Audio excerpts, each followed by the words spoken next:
J'espère que vous allez bien et que vous êtes content d'être là comme nous. Ok. Vous êtes timide ou vous n'êtes pas timide? Vous n'êtes pas timide, là, on va voir ça dans les questions. Alors moi, je suis Tata Marino du club sur Live TV. Les premiers mots que j'ai pour vous, c'est déjà, je suis très très fière de voir qu'il y a énormément de jeunes filles qui ont répondu présentes à cet appel-là. Alors les filles, je vais laisser Tata Niki dire quelques mots. Bonjour mes CP Choudamo, vous allez bien? Je suis Niki, vous le savez, votre tata, votre apoutou sucré salé du club. Donc c'est un plaisir, un réel plaisir pour moi d'être avec vous aujourd'hui. Et j'espère vraiment que au sortir de cet échange-là, vous aurez appris quelque chose réellement sur la précarité menstruelle parce que ça va vous suivre toute votre vie. Du coup, je vais passer la parole à Tata Sidibé. Et puis, elle va vous entretenir. Et puis, on va rentrer dans le vif du sujet. Alors, moi, je suis Nassara Assita Sidibé, présidente de l'ONG Empowering Women in Africa, en abrégé IWA, qui veut dire autonomisation de la femme. Donc, voilà, on est là avec les tatas du club pour vraiment parler d'un sujet qui n'est plus tabou, comme le disait Tata Marino. Et j'espère que vous allez être attentifs pour nous écouter et repartir là avec de très belles expériences. Et là maintenant, c'est le grand moment où vous rentrez sur le terrain. La première question pour vous, c'est est-ce que vous savez ce que c'est la précarité menstruelle? Selon moi, la précarité menstruelle, c'est quand une jeune fille n'a pas l'âge pour atteindre ses menstrues. Pour moi, la précarité menstruelle, c'est le début des menstrues. D'accord. Alors, la précarité menstruelle, déjà, je pense qu'il y a eu une petite confusion sur le mot précarité. Vous avez pensé à précocité. Voilà. C'est pas précoce. La précarité menstruelle, c'est lorsque la femme, donc que ce soit la jeune fille ou même la femme, comme nous, a des difficultés à avoir accès aux protections hygiéniques. Quand on parle de protection menstruelle, on a les serviettes hygiéniques, on a les tampons, on a les cups. En tout cas, il y a différentes sortes en tout cas, de protection qu'on peut utiliser tous les mois. Et ceci constitue un luxe pour certaines femmes parce que c'est difficile, voire impossible pour elles. Ce qui les expose parfois à des maladies. Pourquoi?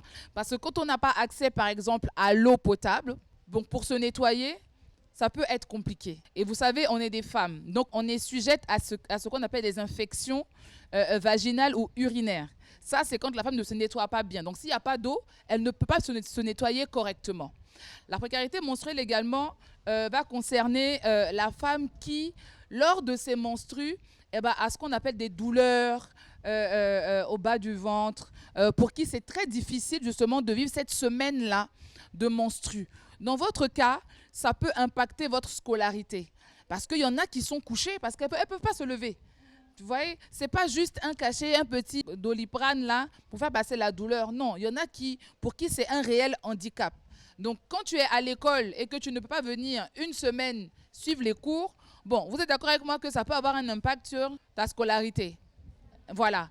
Et ça, parfois, tout le monde ne le comprend pas. Et souvent, dans certaines écoles, dans les infirmeries, il n'y a pas de protection pour la jeune fille. Parce qu'on sait que même si tu sais que tes règles, donc ton cycle, va commencer à telle date, on va supposer ça commence lundi prochain.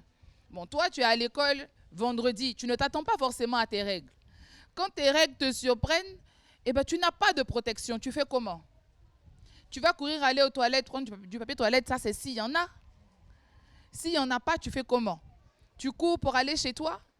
Il faut savoir que lorsqu'on est dans le cas de la précarité menstruelle, il y a ce qu'on va appeler aussi la gêne. Parce que quand ça te surprend, vous voyez, c'est malaisant parce que ça va te tacher, les gens vont te regarder. Donc, c'est cette difficulté aussi psychologique que peut avoir la précarité menstruelle sur autant la jeune fille, vous, mais également la jeune femme. Parce que même nous ne sommes pas à l'abri justement de ce type de situation-là. Tu peux être dehors, au travail, dans la voiture, ou peu importe, et ça te surprend. C'est pour ça que je pense que tout le long de notre échange aujourd'hui, on parlera aussi de cette facilité à l'accès de protection hygiénique. C'est extrêmement important pour vous. On va parler également de sexualité. Parce que si vous avez vos règles, comme on dit de manière triviale, on dit la femme qui a ses règles, elle est devenue femme. La jeune fille qui a ses règles, elle est devenue femme. Ça veut dire qu'à partir de tes règles, si tu as des rapports avec un jeune garçon, il n'est pas impossible que tu tombes enceinte parce que tu ne maîtrises pas ton cycle. Voyez, la femme, elle a un cycle menstruel, on est d'accord? Voilà, donc il faut savoir le calculer. Il faut savoir comment est-ce que ça se passe. Aujourd'hui, on ne peut pas se dire que vous êtes juste des jeunes filles en bleu-blanc, on ne va pas aborder certaines questions. C'est une réalité. Aujourd'hui, il y a les garçons qui sont là. Donc votre éducation sexuelle aussi, c'est extrêmement important. Parce que les grossesses en milieu scolaire, malheureusement, ça existe. Ça va freiner la scolarité de la jeune fille. Parce qu'il faut comprendre une chose. Lorsque vous avez des rapports sexuels avec un garçon, que vous tombez enceinte, il y a des garçons qui sont responsables, mais physiologiquement, c'est la femme qui porte la grossesse. Donc c'est toi qui devras arrêter tes études ou du moins les mettre en pause pour avoir ce bébé-là, pour ensuite pouvoir éventuellement reprendre les cours. Ah, c'est si tu as encore ta maman ou ton papa pour t'aider, pour garder le bébé. Si ce n'est pas le cas, tu es obligé d'arrêter l'école, aller faire un petit, enfin, je vais dire un business, mais te débrouiller, aller vendre et tout ça. Mais ce n'est pas ce que toi-même tu avais prévu pour toi. Donc aujourd'hui, on va aborder, c'est vrai, le sujet de la précarité menstruelle, mais aussi vous, en tant que jeune femme, vous devez vous concentrer sur ce qui est plus important pour vous. Quel est votre avenir? Quelle est la vision que vous avez? Où est-ce que vous voulez arriver? Quels sont les moyens que vous mettez à votre disposition pour y arriver? Et Dieu merci, il y a des femmes comme Madame Sidibé que vous pouvez rencontrer sur votre chemin qui mettent en place des associations comme la sienne pour vous accompagner. Parce qu'on est conscient que tout le monde n'a pas la même chance. Mais ce serait injuste de laisser justement cette injustice-là impacter la vie d'une jeune femme. On n'a pas toutes le même emploi du temps. On n'a pas toutes le même timing, mais la volonté de chacune peut t'emmener à transcender, peut t'emmener à dépasser tes limites. Tu n'es pas né dans une grande famille, mais tu peux devenir un grand quelqu'un demain. Ne perdez pas de vue ça. Vous êtes d'accord? Bon, est-ce que pour la définition, c'est clair pour tout le monde? Est-ce que tout le monde a compris ce que c'est? D'accord. Donc, par rapport à ce que Tata Marino a dit, est-ce que vous avez des questions? N'ayez pas honte de poser toutes les questions. On est là pour vous aujourd'hui. On ne sera pas là un autre jour, c'est aujourd'hui. C'est le moment de poser toutes les questions que vous voulez. Oui, CP. Bonjour à tous, je me présente Ezan Aya Jeanne Désiré. Ma question est comment il faut faire pour éviter les règles douloureuses? Alors, Jeanne, les règles douloureuses, malheureusement, je ne pense pas qu'on puisse les éviter. Je pense au contraire qu'on peut atténuer l'effet. Parce que, tu sais, chaque femme est différente. Ici, là, si on prend tout le monde n'a pas de règles douloureuses. Tu vois, il y aura peut-être 4 à 5 femmes sur 10 qui en ont.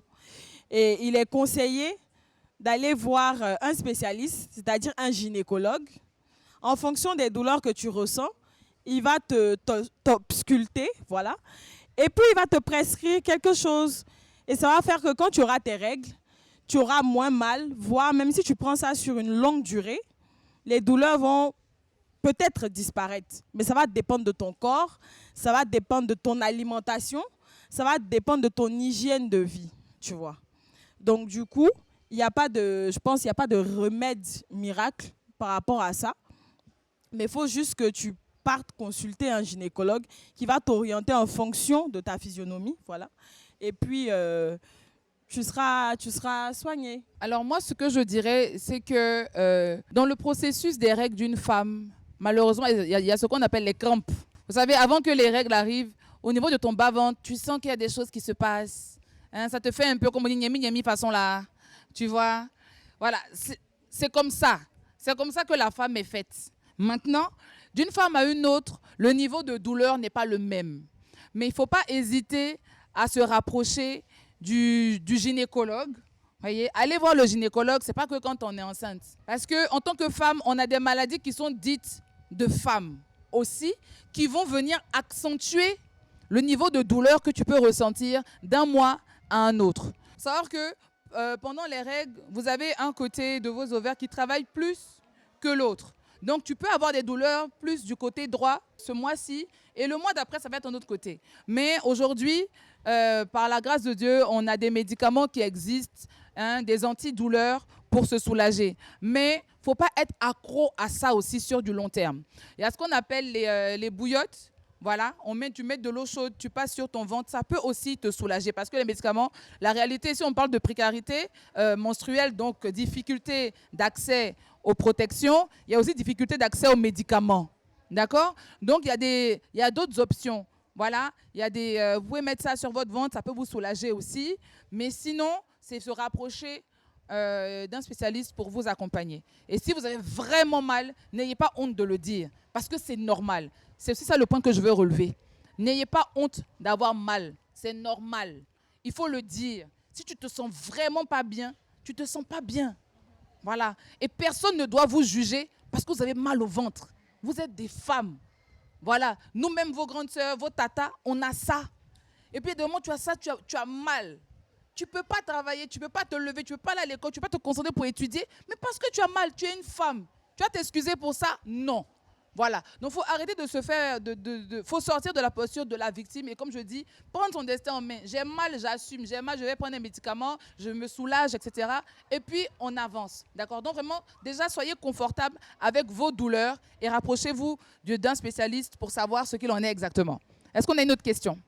Bonjour mes tatas, je suis très ravie de vous rencontrer en ce jour. J'ai une question pour vous.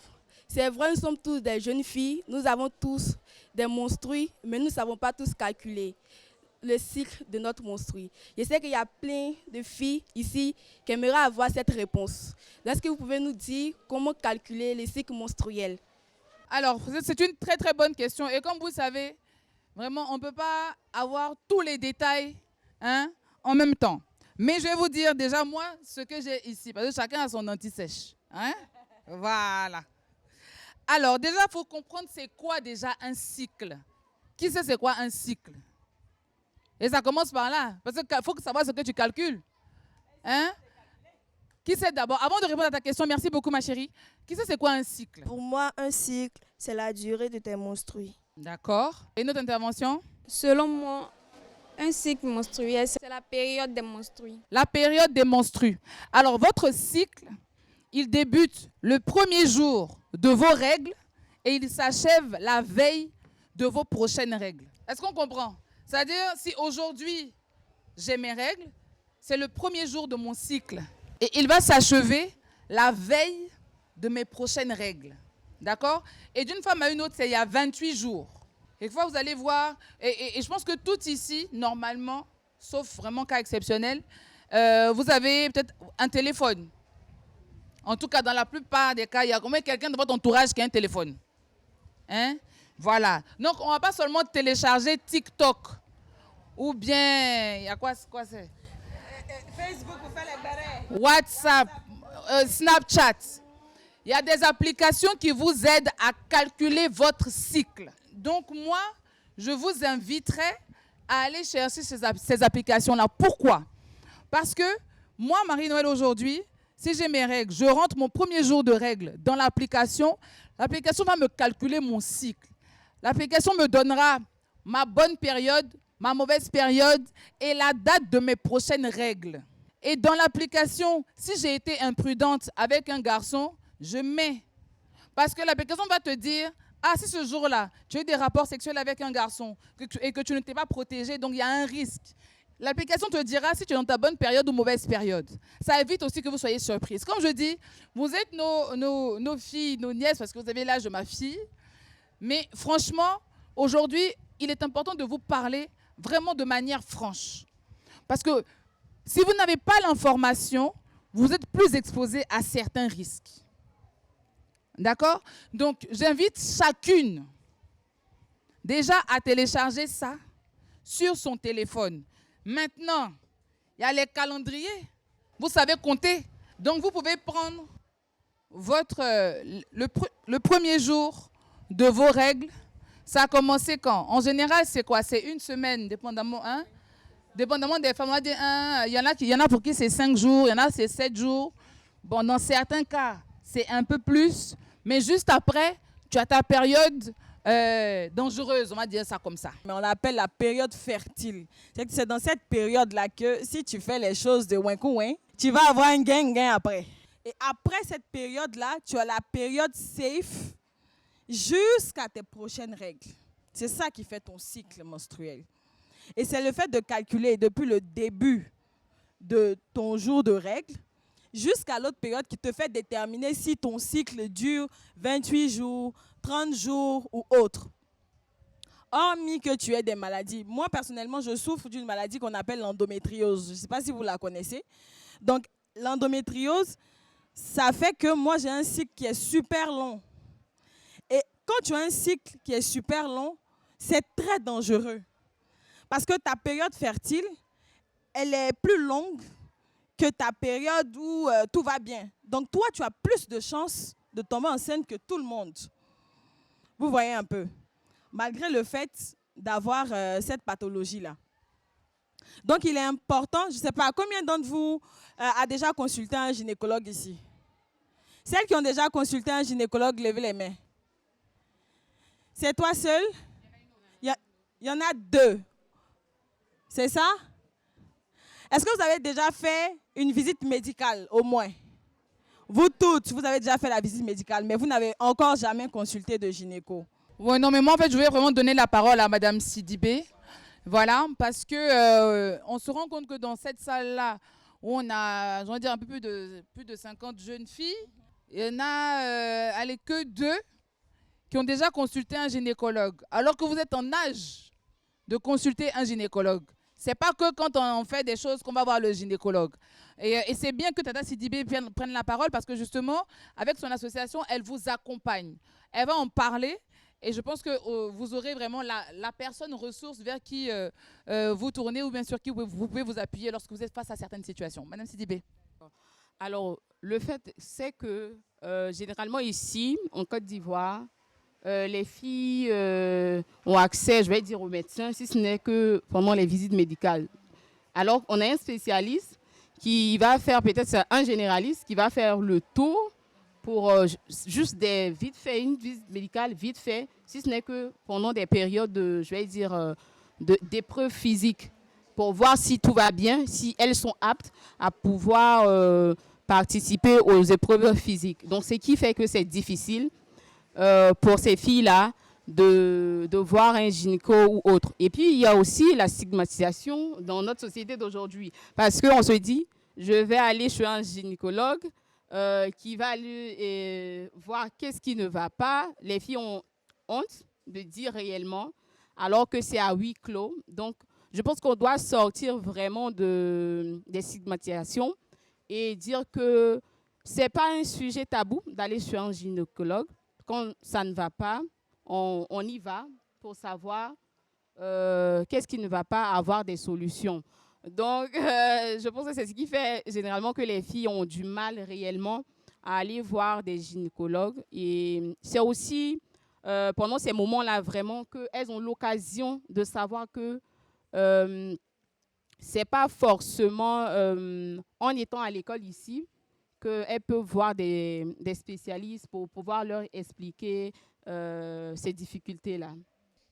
Après, les professionnels de la santé, par exemple, les gynécos, là, ils font pas peur, ils sont pas compliqués.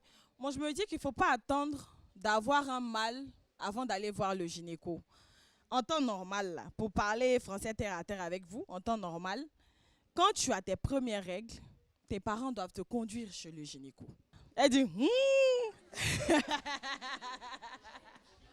Non, mais après, il est important aussi de rappeler que si on est ici, c'est parce que justement, il y a cette difficulté-là, d'accès aux protections, mais aussi aux soins. Voilà. Donc, si les parents ne sont pas à même de pouvoir acheter ça pour leur fille, bon, ce n'est pas aller voir un spécialiste pour savoir ce qu'il en est dans son corps qui fera. Mais c'est pour ça qu'il y a des associations comme celle de Madame Sidibé et puis des mécènes, des gens aussi pour l'accompagner, pour vous permettre de pouvoir voir un gynécologue. Vous savez, comme Madame Sidibé l'a dit, c'est quand il y a des problèmes qu'on va voir les médecins. Et parfois, c'est trop tard. La femme est un être particulier, complet et complexe. Donc, vraiment, de la manière dont tu sais demander à tes parents, la jupe là, la robe là, ou bien tant, je veux, c'est comme ça. Il faut dire, je veux aller voir le gynécologue. Et ce n'est pas... Non, mais justement, alors, C'est vrai, vous pouvez ne pas être à l'aise, mais comme je le dis très souvent, ça dépend de ce qu'on reçoit. Vos parents ne sont peut-être pas à l'aise avec parce qu'eux-mêmes, ça a été un sujet tabou pour eux. Donc, bien entendu, ça sera difficile pour eux d'avoir ce genre de discussion avec vous. Mais c'est important de vous parler. On ne peut pas toujours être dans la case de celui qui encaisse. Il faut dire, maman, c'est vrai que ça peut être compliqué pour toi, mais en tant que femme, aujourd'hui, on a appris à l'école que c'était important de se faire accompagner. C'est important de se connaître. Tata Niki vous l'a dit, elle a cette maladie-là, mais plus tôt elle est décelée, plus tôt elle est prise en charge, mieux c'est. Pourquoi? Parce que ça a autant une incidence sur ton cycle menstruel qui va être irrégulier, mais également sur ta capacité à procréer, donc à avoir des enfants. Il y en a pour qui il est difficile de procréer parce qu'elles deviennent stériles, ou bien, vous voyez ce que je veux dire? Donc, il faut se connaître. Vous n'êtes peut-être pas, votre mission de vie, ce n'est pas que être des mamans, mais c'est être des femmes. Une femme à l'aise avec son corps, une femme à l'aise avec qui elle est, avec ce qu'elle porte, avec où elle va. Et vos parents, c'est vrai, ils ont cette difficulté à parler de choses avec vous. Parce que quelquefois, nous aussi, en tant que parents, on ne vous offre pas le cadre idéal pour vous mettre à l'aise. Mais prenez le taureau par les cornes et sachez comment vous allez leur parler pour que vous puissiez avoir des discussions à bâton rompu et qu'eux, ils puissent vous partager ce qu'ils savent, mais que vous aussi, parce que vous avez la chance d'être à l'école, vous puissiez leur dire « Ah, maman, voici ce que j'ai appris aujourd'hui à l'école. Voici, voici, voici. » Parce que vous êtes des futures grandes sœurs, des futures tatas. Si nous sommes là, c'est parce que nous aussi, on a eu accès à une certaine connaissance. Mais demain, là, c'est vous qui prenez le relais. Si on vient vous parler aujourd'hui, c'est pour que demain, vous puissiez parler à vos petites sœurs qui sont dans des classes plus petites que vous. Il y en a qui sont même pas encore nés. Mais quand nous, on a vu le soleil là, vous n'étiez pas en projet. Voilà. Mais c'est le cycle de la vie. D'accord? Est-ce que, tout ici, je pense, vous avez déjà eu vos règles, est-ce que vous avez eu des moments gênants pendant votre période menstruelle? Genre, ça vous a surpris, vous vous êtes sali, les gens se sont moqués de vous. Est-ce que quelqu'un a une anecdote comme ça? Ça m'a surpris le mardi. Et comment ça s'est passé? Dis-nous. J'ai fini de faire les pièces. Je partais à la maison et c'est fini. Avant ça, j'avais les douleurs au bas-ventre. La douleur m'a suivi jusqu'à le mercredi. Maintenant, ça va. Et quand ça s'est passé, comment est-ce que tu t'es sentie? J'étais gênée. Tu étais gênée, tu avais honte. Oui. Tu n'avais pas de protection dans ton sac. Non. Ça t'a surpris. C'était pas le jour où ça devait arriver. Est-ce que tu savais quand est-ce que ça devait arriver? Je ne peux pas calculer. Tu ne sais pas calculer. Et c'est de ça dont on parle. C'est-à-dire, vos prochaines, celles qui ont leurs règles, là, qui en ce moment ont leurs règles, vos prochaines règles que vous allez avoir, là, vous prenez un petit carnet. Vous écrivez votre premier jour. Notez ce qu'elle veut dire là. Notez, c'est très important, ça va vous aider. Parce que si par exemple, tu as eu tes règles le 10 janvier, normalement, ça va être à peu près le 7 février que tu devrais avoir tes règles. D'accord? On a le cycle de 27-28 jours. Il y en a qui ont 30 jours. Il y en a qui ont des cycles irréguliers. Donc, quand vous avez vos règles, il y a la règle de 3 qu'on peut faire. Vous écrivez le premier jour.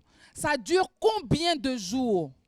Si c'est une semaine, si c'est 5 jours, vous devez savoir. Ce n'est pas seulement apprendre les danses sur TikTok. Parce que ça, là, les yeux fermés, vous regardez ça une fois, vous connaissez. Ou bien faire les bérets. Mais votre cycle menstruel va vous aider dans votre vie de jeune femme. Donc, c'est sur ça.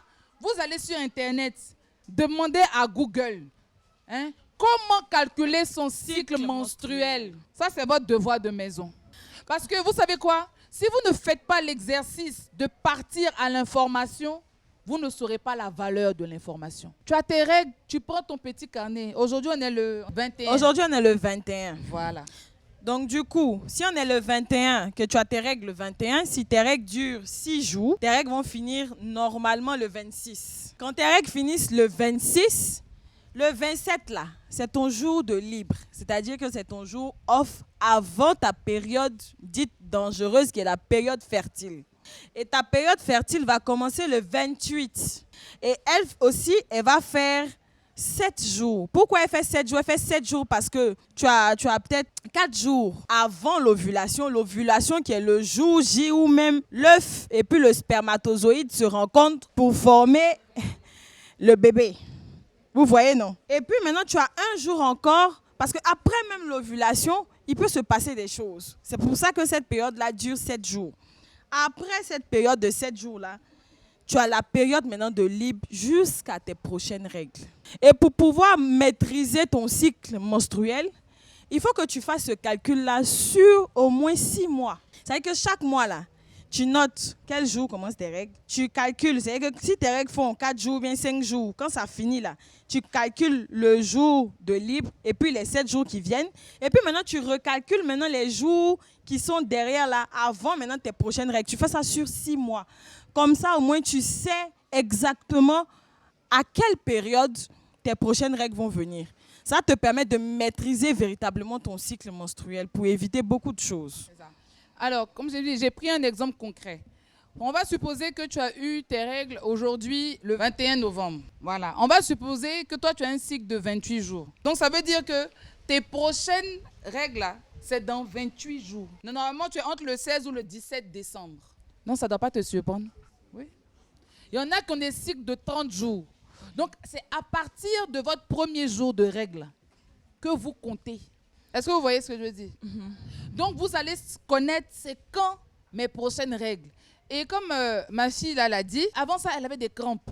Écoutez votre corps vous parle. Quand tu commences à avoir des crampes, mal à la tête, tu commences à le être vertige. un peu voilà, tu as le vertige.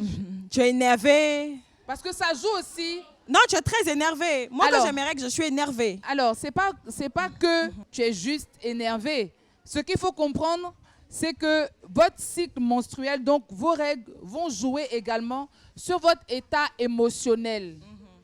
La femme, avant, pendant ses règles, elle est fragile émotionnellement. Vous allez avoir envie de manger plus de sucre, par exemple. Vous allez vous sentir un peu fatigué. Il y en a qui ont envie de pleurer. Voilà, tu as envie de pleurer, tu sais pas pourquoi. Tu as envie de pleurer, tu sais pas. Tu es à fleur de peau. À fleur de peau, ça veut dire que tu es ultra sensible. Tout ce qu'on te dit, ça te fait mal. Dès qu'on te dit petit truc net. C'est ta période menstruelle qui fait ça. Donc, il faut se connaître. Il faut écouter son corps. Tu commences à avoir mal au ventre de manière inhabituelle. Tu sais que tu n'as pas la diarrhée, tu n'as pas mangé quelque chose. Mais on parle du bas-ventre. Tout le monde connaît son bas-ventre. Hein? Quand tu as mal au ventre, que tu as la diarrhée, tu sais où ça te fait mal. Quand tu as mal au ventre de l'autre côté, là, tu sais que c'est ça. Voilà. Donc, quand tu commences à avoir les douleurs au bas-ventre, dis-toi que ça arrive. Et puis, j'ai envie de rajouter un truc qui est très important. Le premier jour des règles, c'est pas que le jour où tu vois le sang. Les règles, là, souvent, ça commence par des pertes qui sont noirâtres ou bien un peu marron. Quand vous vous essuyez, vous voyez que... Tu vois que c'est marron, là. Ça, c'est le premier jour. Donc, pour ne pas que ça fausse votre calcul, tout le monde n'a pas ça, parce que chaque femme est différente. Chaque corps est différent. Donc, pour celles qui ont ça, ne dites pas que, comme je n'ai pas vu le sang, ce n'est pas le premier jour de mes règles. Ah non, c'est le premier jour de tes règles, parce que les pertes, là, sortent déjà. Est-ce qu'on a une autre question? Oui. Il y a Tata Sidibé qui va ajouter quelque chose pour les calculs. Pour les calculs, il y a une méthode que j'aime bien. Lorsqu'elle expliquait tout à l'heure, c'est-à-dire pour le cycle de 28 jours, ce que vous pouvez faire, c'est-à-dire vous faites un retrait. C'est-à-dire, si vos règles sont venues, par exemple, le 20, vous faites un retrait de moins 3 jours. Si c'est le 20, si vous faites un retrait de moins 3 jours, ça va donner 17 décembre exactement.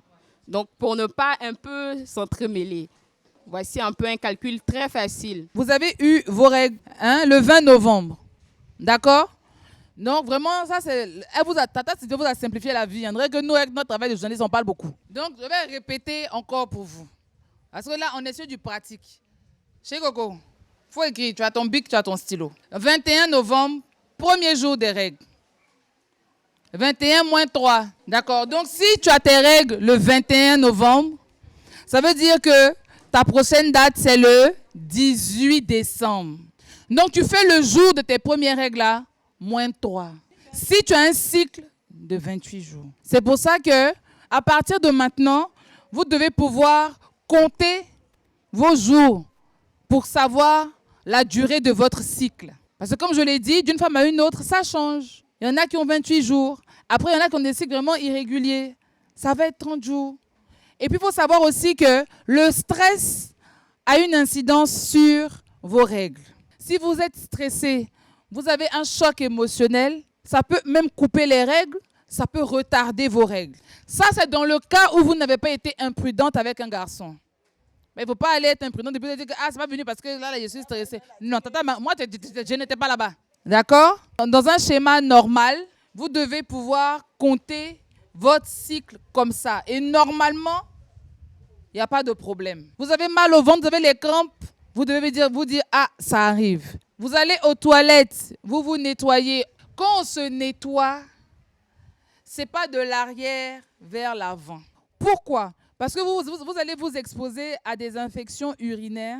Parce que les bactéries de l'arrière que vous ramenez devant, ça va faire une sauce zozo là. C'est pas bon. D'accord. Donc, en tant que femme, c'est toujours de l'avant vers l'arrière pour celles qui vont utiliser le papier toilette. Et puis, il faut faire attention. Quand on va aux toilettes, on ne fait pas juste pipi, on jette. Il faut regarder. Parce que la nature aussi de ce qu'on appelle les pertes blanches vous disent à quel stade vous êtes dans votre cycle, mais aussi dans quel état est votre flore vaginale. Il y a différentes sortes de pertes blanches. Il y a quand c'est crémeux, pâteux, ça fait genre lait caillé là. Mais c'est la femme, hein? Non, mais justement, c'est pour dire que dans le cycle de la femme, hein, faut pas que ça vous dégoûte. Si nous qui sommes vos tatas, vos mamans, on vous en parle comme ça, c'est pour justement lever le tabou sur ce type de questions. Parce que la femme doit se connaître. Vous allez aux toilettes là, regardez ce qui se passe là-bas. C'est vrai que dans l'éducation de la jeune fille, on dit faut surtout pas regarder ta partie génitale, faut pas toucher, il faut regarder.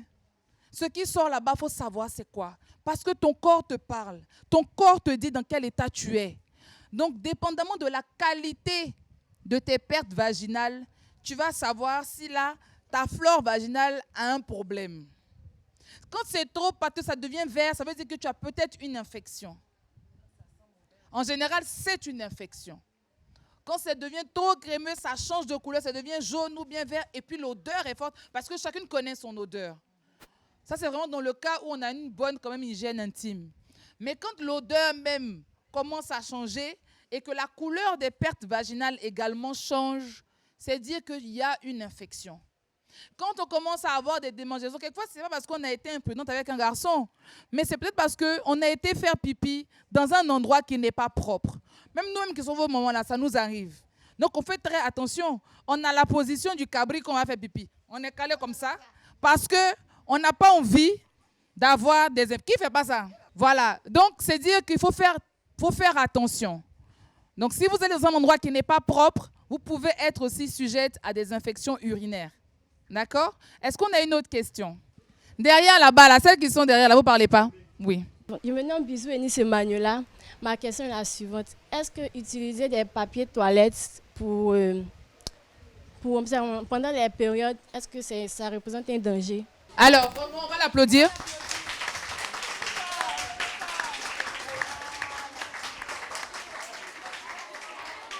Merci beaucoup, Eunice, pour ta question. C'est une très belle question. Et merci aussi pour ton courage. Alors, le papier toilette n'est pas une protection intime. Le papier toilette, son usage même basique, là, c'est quand on va aux toilettes, on l'utilise, on le jette dans les toilettes. C'est ça son usage. D'accord? Les serviettes hygiéniques sont constituées de telle sorte à rester pendant un moment dans la petite culotte ou bien le slip de la femme. D'accord? Parce que le temps de la journée, vous allez garder peut-être votre serviette pendant 2 heures, 3 heures. Après, il faut la changer. Voilà. Ce n'est pas la serviette que j'ai mise à 5 heures du matin quand je suis sortie. C'est à 21 heures. Ce n'est pas possible. D'accord? Donc, le papier toilette, oui, peut vous exposer à des infections parce que ce n'est pas une protection. ça peut être une solution d'urgence. Si ça vous surprend et que là, vous devez vous protéger, bon, vous mettez ça. Nous, tout ça nous est déjà arrivé. Mais ça ne peut pas être ta protection de tous les mois. D'accord?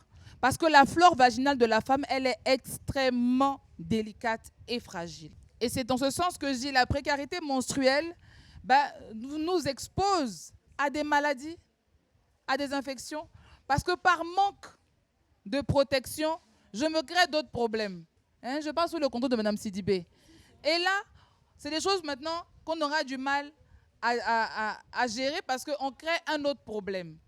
Donc, aujourd'hui, nous ne sommes pas venus aussi les bras ballants. C'est vrai que c'est une action ponctuelle, mais c'est vous dire combien est-ce qu'il est important, vraiment, d'avoir des protections hygiéniques pour vous, pour votre santé et aussi pour votre confort émotionnel. Parce que quand j'ai ce qu'il faut, dans ma tête, je suis tranquille.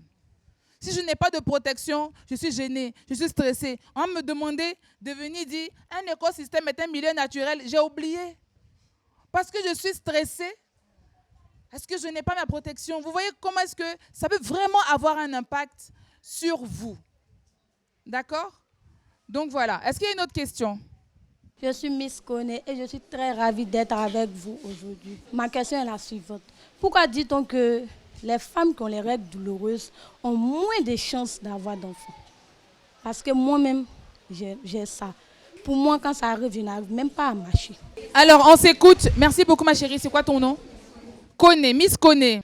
Alors, je ne pense pas que l'on dise qu'une femme qui a des règles douloureuses a moins de chances d'avoir des enfants. Sauf si ces règles douloureuses sont liées à un dysfonctionnement au niveau de son utérus. Peut-être qu'elle a des fibromes, peut-être qu'elle a autre chose, une endométriose. Donc là, maintenant, il faut pousser un peu plus les examens pour savoir exactement de quoi elle souffre. Est-ce que c'est juste des douleurs menstruelles desquelles on ne doit pas s'inquiéter ou est-ce qu'il y a autre chose? Parce que normalement, les règles douloureuses ne vous empêchent pas d'avoir des enfants. Ça, ce n'est pas vrai. En revanche, s'il y a une maladie derrière, voilà, c'est ce qu'il faut creuser, c'est ce qu'il faut savoir. Et c'est bien, si vous avez comme ça des idées toutes faites, des stéréotypes, ou bien ce qu'on vous dit, dites-nous, parce que quelquefois ce n'est pas vrai et ça vous met dans un stress inutile. Ça, ma chérie, ce n'est pas vrai. D'accord? Voilà. Est-ce qu'il y a autre chose? Je suis Aoussi Maïva et ma question est la suivante. J'aimerais savoir si avoir des règles douloureuses est une maladie. Pour une jeune fille, avoir des règles douloureuses, est-ce que c'est une maladie? D'accord. Je pense que lorsque Tata Marino parlait, elle en a un peu parlé également. Ça dépend. Je pense que c'est aux spécialistes de dire si c'est une pathologie ou pas. Ça peut ne pas être une pathologie ou juste un dysfonctionnement que vous avez. Mais c'est aux spécialistes de dire si c'est une maladie ou pas en réalité. Pour enchérir, moi j'ai envie de vous partager rapidement mon expérience. Bon, quand j'ai eu mes premières règles ont duré 3 jours. Et j'étais un peu informée sur la question parce que j'avais fait mes recherches et je savais ce que c'était que les règles, comment ça devait venir et tout. Donc quand c'est arrivé, je suis partie demander 500 francs comme ça rapidement à un moment pour aller acheter ma protection. Et j'ai mis ma protection pendant 3 jours. Ça s'est arrêté et c'était pas plus mal parce que moi-même là, ça me plaisait pas. Donc je voulais que ça s'arrête vite. Mais quand parce que j'ai eu mes règles à 12, 13 ans, après ça, mes règles sont plus venues. Jusqu'à mes 14, 15 ans. Et je n'ai pas dit à maman que je n'avais pas de règles. Je me suis tue. Pour moi, c'était tellement gênant que je me suis dit, ben, si ça ne vient pas, ça m'arrange. Or, c'était l'erreur à ne pas faire. Parce que le fait que mes règles soient venues que 3 jours, et puis après ça a disparu complètement comme ça m'alertait, ça devait m'alerter déjà pour me dire que j'avais un souci. Et quand mes règles sont revenues à mes fins 14 ans, 15 ans, mes règles ont fait 1 mois sans s'arrêter. Et j'avais super mal. Et je n'arrivais même pas à me tenir debout. Et franchement, après les 1 mois là, je ne pouvais plus cacher. Donc je suis allée dire à ma maman et on est allé voir un gynécologue. Et c'est quand on est allé voir le gynéco qu'on m'a dit que j'avais l'endométriose. Je ne savais pas ce que c'était. Et l'endométriose, c'est une maladie de l'endomètre qui est situé dans notre corps au niveau de l'appareil génital et tout. Et ce sont des tissus, c'est-à-dire que quand vous faites vos règles, ce sont des tissus qui descendent. C'est ce que vous voyez qui sort comme le sang. Voilà. Et ce sont ces tissus-là qui descendent mais qui vont s'attaquer à d'autres organes. C'est-à-dire que où ça doit être là, c'est pas là-bas. Ça se met sur les ovaires, dans les trompes et tout, et ça fait super mal. Et quand ça arrive à un certain stade, on vous décrète stérile parce que ça affecte votre fertilité. C'est vrai que j'étais jeune à l'époque, mais aujourd'hui je suis une femme. Dieu merci, aujourd'hui je suis une maman. Est-ce qu'aujourd'hui j'allais supporter le fait de ne pas avoir d'enfant?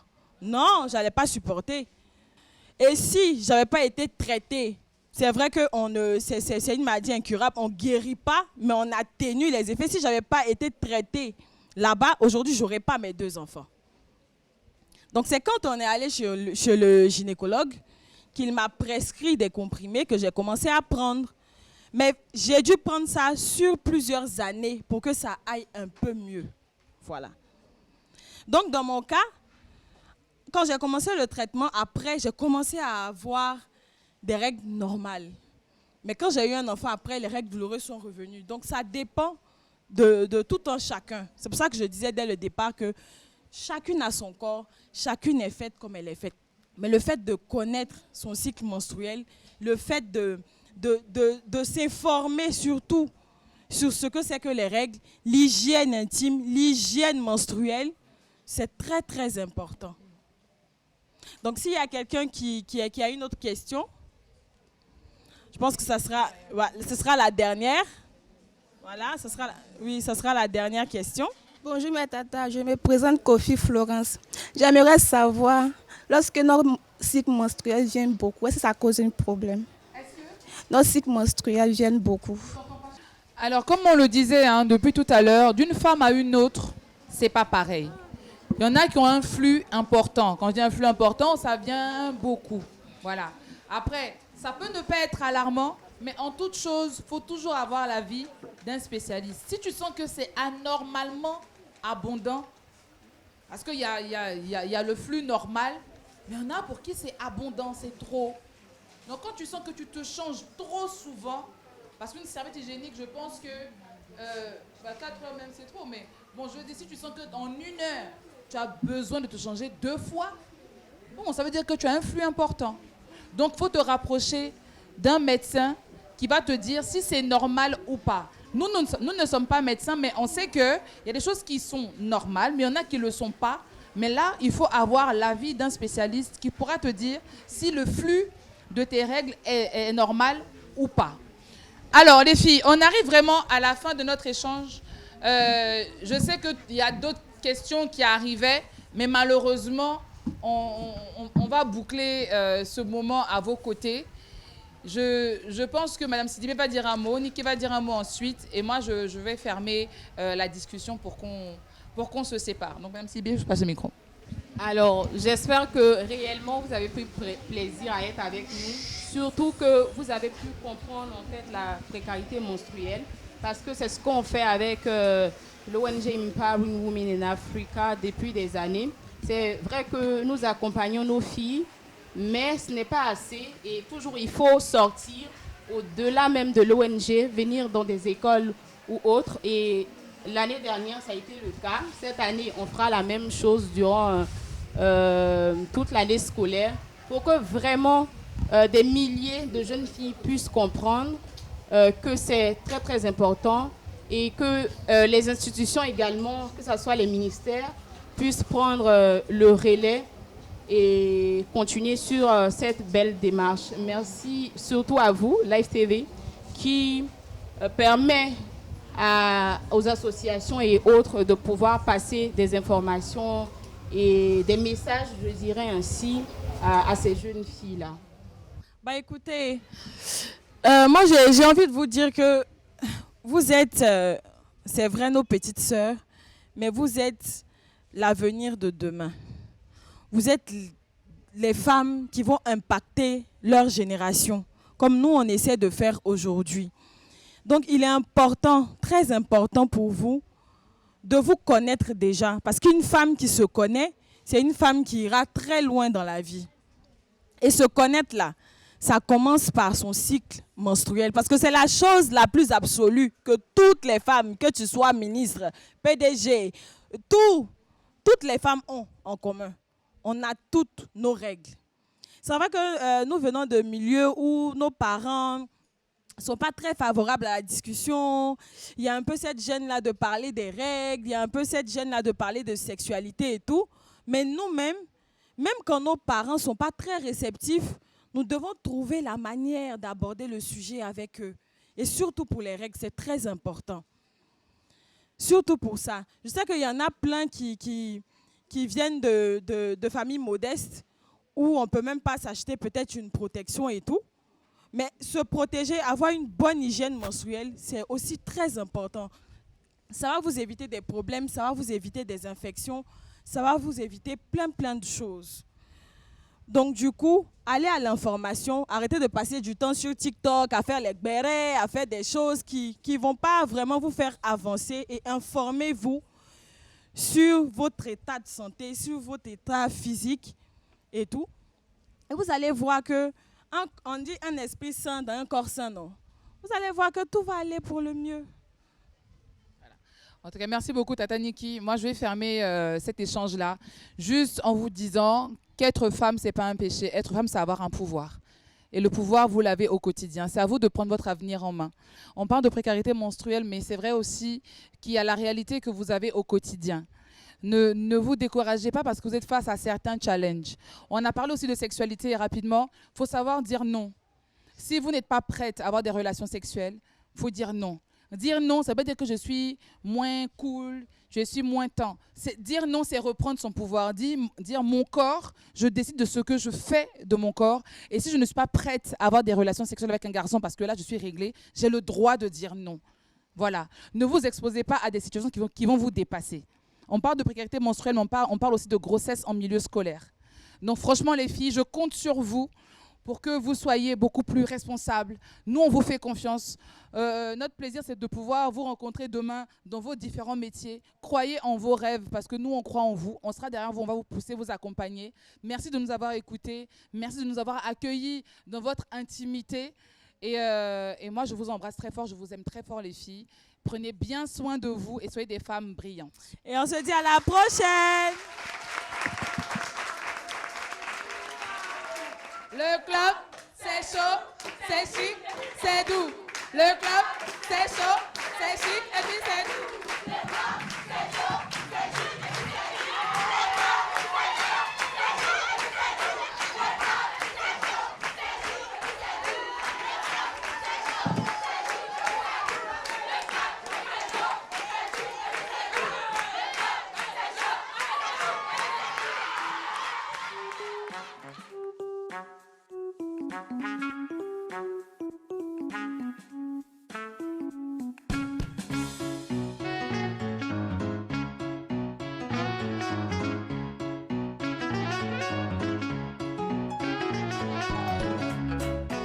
J'étais contente et ravie d'avoir écouté les tatas parce que c'est très important de savoir calculer nos menstrues. C'est très important aussi de savoir connaître notre valeur. Je dis merci beaucoup pour l'effort. Merci parce qu'elles sont venues au groupe scolaire Le Félin. C'était rassurant au fait, mais nous n'avons jamais eu ce genre de moment. Donc nous disons merci beaucoup vraiment. J'ai retenu que la précarité en milieu scolaire est le fait de ne pas savoir, de manque d'informations, pouvoir calculer tes menstrues. Voilà. Et puis j'ai retenu aussi qu'en tant qu'une jeune fille, tu dois savoir aborder des sujets tabous avec tes parents. Tu dois savoir leur dire ce que tu ressens. Tu dois savoir aussi t'exprimer. Et j'ai retenu au parcours de cette émission que nous sommes élèves et nous ne devons pas nous adonner à des attitudes indécentes telles que avoir des rapports sexuels au milieu de l'année scolaire. J'ai retenu c'est que d'abord nous sommes des femmes et nous devons vraiment avoir confiance en nous et surtout de prendre soin de nous en parlant de nos intimités, notre partie sexuelle et tout. Elles ont parlé aussi des cycles menstruels. Elles nous ont appris comment calculer les cycles menstruels.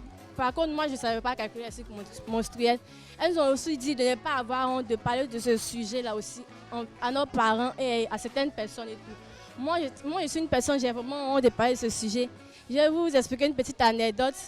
Une fois, j'étais dans la cuisine et ma mère a vu qu'il y avait j'avais une perte de sang et tout.